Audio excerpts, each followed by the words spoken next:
এই ঘটনার তদন্ত করার জন্য তার কাছ থেকে আমরা যে কথা শুনলাম, একজন প্রশাসক যখন তাদের সাথে দেখা করতে চান না এবং বিভিন্ন ধরনের কথাবার্তা বলেন, তখন আমাদের সন্দেহ হয় আসলে আমরা কোথায় আছি। প্রশাসনকে তাহলে মদত দিচ্ছে এই সমস্ত ঘটনা ঘটার জন্য? যদি সেটাই না হয় তাহলে বারবার কেন একই ঘটনা বিভিন্ন সময় ঘটছে? এবং সেই ঘটনাগুলো বেশি দিন না যেতে যেতে আর একটা ঘটনা ঘটে।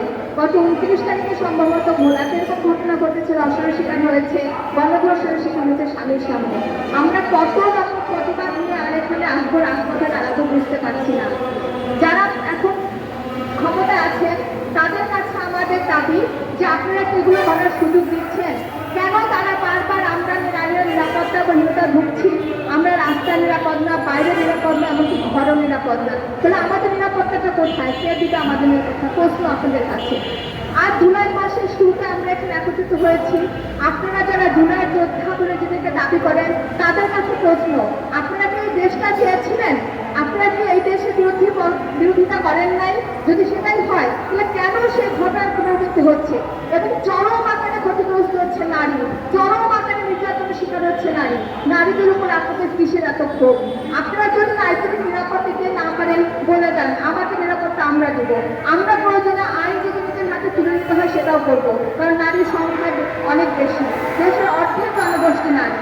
আমি উদার কণ্ঠে তাদের আহ্বান করছি, আপনারা বের হয়ে আসেন, আপনারা স্বেচ্ছাভাবে সংগঠিত হন।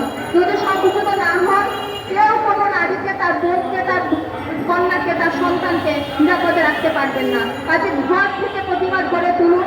আমাদের রাস্তায় যারা এগুলো প্রতিরোধ করার সময় এখন আমাদের শেষ হয়েছে। প্রতিটা এলাকায় প্রতিটা মহল্লা থেকে প্রতিবাদ গড়ে তুলতে হবে, প্রতিটি জায়গা থেকে আমাদের প্রতিরোধ গড়ে তুলতে, যাতে করে এই ঘটনার পরিবর্তন না হয়।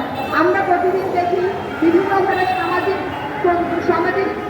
ইস্যুগুলোতে এগুলো উঠে আসছে, পত্রপত্রিকা উঠে আসছে, তারপরে প্রশাসন কিন্তু এগুলো কোনো ফয়সালা করতে পারছে না।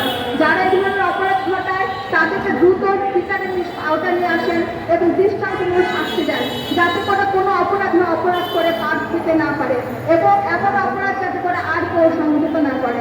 আপনারা সোচ্চার হন, প্রশাসন কঠোর হন। যদি তাহলে না হন তাহলে এই দেশের নারীকে, আপনার অর্ধেক জনগোষ্ঠীর নারীকে কিন্তু নিরাপদ দিতে পারবেন না। এই দেশ আমাদের। 1971 সালে আমরা যুদ্ধ করে দেশ স্বাধীন করেছি, শুধু আপনাদের একার নয়। কাজেই অর্ধেক জনগোষ্ঠীকে বাদ দিয়ে আপনারা কিন্তু দেশে উন্নয়ন করা সম্ভব না এবং বক্তব্য